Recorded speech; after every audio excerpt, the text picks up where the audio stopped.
نحمده ونصلي على رسوله الكريم اما بعد فاعوذ بالله من الشيطان الرجيم بسم الله الرحمن الرحيم رب اشرح لي صدري ويسر لي امري واحلل عقدة من لساني يفقهوا قولي۔ اب اگر وہ تسبیح کرنے والوں میں سے نہ ہوتے فلولا انه كان من المسبحين للبث في بطنه الى يوم يبعثون، تو قیامت کے دن تک اسی مچھلی کے پیٹ میں رہتے۔ بہت بڑا سبق ہے اس میں، کیا کہ اس تسبیح کی وجہ سے وہ مچھلی کے پیٹ سے نکلے، مصیبت سے نجات پائی۔ کیا ہے تسبیح؟ لا الہ الا انت سبحانک انی کنت من الظالمین۔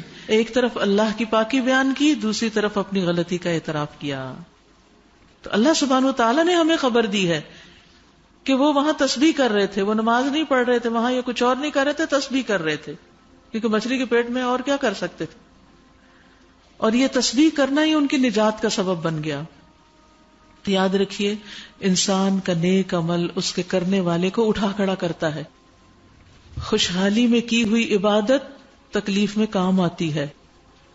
جیسے عام دنوں میں اگر آپ اچھی غذا کھاتے ہیں نا اور آپ کی امیونٹی اچھی ہو تو اول تو جراثیم اثر نہیں کرتے، اور اگر کوئی انفیکشن ہو بھی جائے تو آپ جلدی ریکور کر لیتے ہیں۔ ادروائز کیا ہوتا ہے؟ اسی لیے آپ دیکھیے کہ بڑھاپے میں ریکوری بہت لیٹ ہوتی ہے، کیونکہ طاقت نہیں ہوتی جسم کے اندر، جسم خود فائٹ کرتا ہے نا بیماریوں سے، تو کر نہیں پاتا۔ تو یونس علیہ السلام پہلے بھی نیک کام کرتے تھے، بیچ میں تھوڑی سی غلطی ہو گئی، اور جب مچھلی کے پیٹ میں گئے تو کہا اللہ میری غلطی ہے، مجھ سے قصور ہوا، تو اللہ تعالیٰ نے ان کی سن لی۔ تو نیک اعمال جو ہوتے ہیں وہ انسان کی مصیبتوں کو دور کرنے کا ذریعہ بھی ہوتے ہیں۔ یاد کریے ان 3 لوگوں کا قصہ جو ایک سفر پہ جا رہے تھے، بارش ہوئی تو ایک غار میں چلے گئے، اور اتنے میں کیا ہوا، پتھر اوپر سے آ کے گرا اور دہانا بند ہو گیا اور وہ اندر قید ہو گئے۔ تینوں نے زور لگایا، پتھر ہلنے کا نام نہیں لے رہا تھا۔ اب موت یقینی تھی تو انہوں نے کیا کرنا شروع کیا؟ دعا کرنی شروع کی۔ دعا کیسے کی؟ اپنے نیک عمل کو وسیلہ بنا کے، اللہ میں نے جو یہ اور یہ کام کیا تھا اس کی وجہ سے میری اس مشکل کو آسان کر دے۔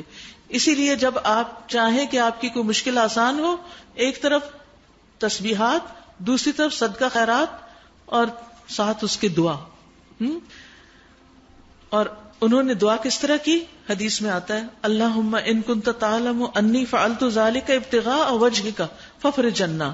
اے اللہ اگر تیرے نزدیک یہ کام میں نے تیرے چہرے کی خاطر کیا تھا، خالص نیت سے کیا تھا، تو اس کی وجہ سے اس چٹان کو آپ ہٹا دیجئے۔ چنانچہ وہ چٹان ہٹا دی گئی۔ تو نیک اعمال انسان کے لیے دنیا میں بھی بڑی بڑی چٹانوں کو ہٹانے کا ذریعہ بن جاتے ہیں۔ ہم اکثر کہتے ہیں نا بندش ہے، رکاوٹ ہے، کہتے ہیں نا، کوئی بندہ ہی ہوگا جو کہے کہ کوئی رکاوٹ نہیں ہے میری زندگی میں، کوئی کچھ بھی نہیں کر سکتا۔ آپ ٹھیک ہو جائیں، خود اپنی غلطیوں کا اعتراف کر لیں، اللہ کی تسبیح کریں، صدقہ خیرات کریں، اور اگلی زندگی کو اچھا گزارنے کا عہد کریں، تو بندشیں دور ہو جائیں گی۔ ہمارے یہ اپنے ہی گناہ ہوتے ہیں جو ہمارے لیے رکاوٹ بن جاتے ہیں۔ تو کثرت سے اللہ کی طرف رجوع کریں، نا امید نہ ہو، امید کے ساتھ، یقین کے ساتھ ہے جو آخرت میں نقصان دینے والا ہے تو وہ تڑپ اٹھتا ہے، نہایت شرمندہ ہو کر اپنے رب کے حضور گڑ گڑا کر اپنی غلطی کا اعتراف کر کے دوبارہ سیدھے رستے پر آ جاتا ہے۔ مومن وہی ہے جو غلطی کر کے پلٹ آئے، توبہ کر لے، اپنے رب کو راضی کر لے، حتیٰ کہ رب اس سے راضی ہو جائے۔ دعا کی قبولیت کے لیے لازمی شرط ہے کہ آدمی سنجیدگی اور توجہ سے دعا مانگے، پورے دل سے مانگے، اور اپنے قول و قرار پر غور کرے۔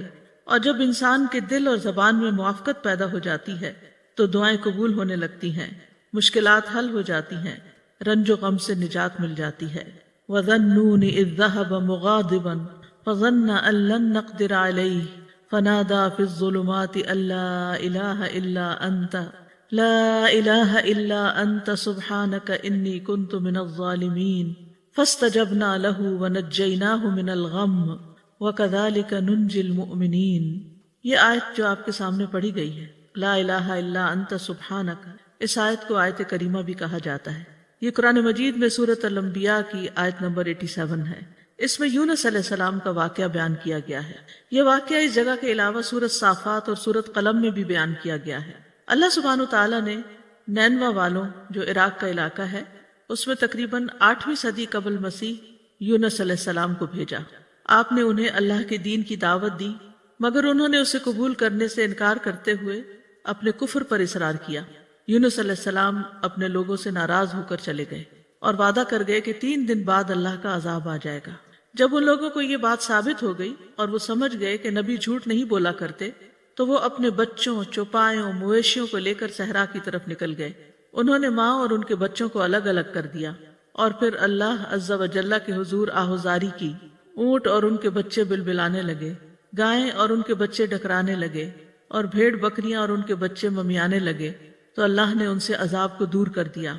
یونس علیہ السلام کی قوم سے عذاب ٹل گیا۔ انہوں نے عذاب اپنی آنکھوں سے دیکھا، لیکن ایمان لانے پر، توبہ کرنے پر، اللہ کی طرف سچے دل سے پلٹنے پر اللہ سبحانہ تعالیٰ نے ان سے عذاب ٹال دیا۔ اللہ تعالیٰ کا فرمان ہے فَلَوْلَا كَانَتْ قَرْيَةٌ آمَنَتْ فَنَفَعَهَا إِيمَانُهَا إِلَّا قَوْمَ يُونُسَ لَمَّا آمَنُوا كَشَفْنَا عَنْهُمْ عَذَابَ الْخِزْيِ فِي الْحَيَاةِ الدُّنْيَا وَمَتَّعْنَاهُمْ إِلَىٰ حِينٍ۔ سو کوئی ایسی بستی کیوں نہ ہوئی جو ایمان لائی ہو، پھر اس کے ایمان لانے نے اسے نفع دیا ہو۔ یونس کی قوم کے سوا جب وہ ایمان لے آئے تو ہم نے ان سے ذلت کا عذاب دنیا کی زندگی میں ہٹا دیا اور انہیں ایک وقت تک سامان دیا۔ جب قوم نے توبہ کر لی تو ان کا عذاب ٹل گیا۔ دوسری طرف یونس علیہ السلام کچھ دور جا کر لوگوں کے ساتھ ساحل سمندر پر ایک کشتی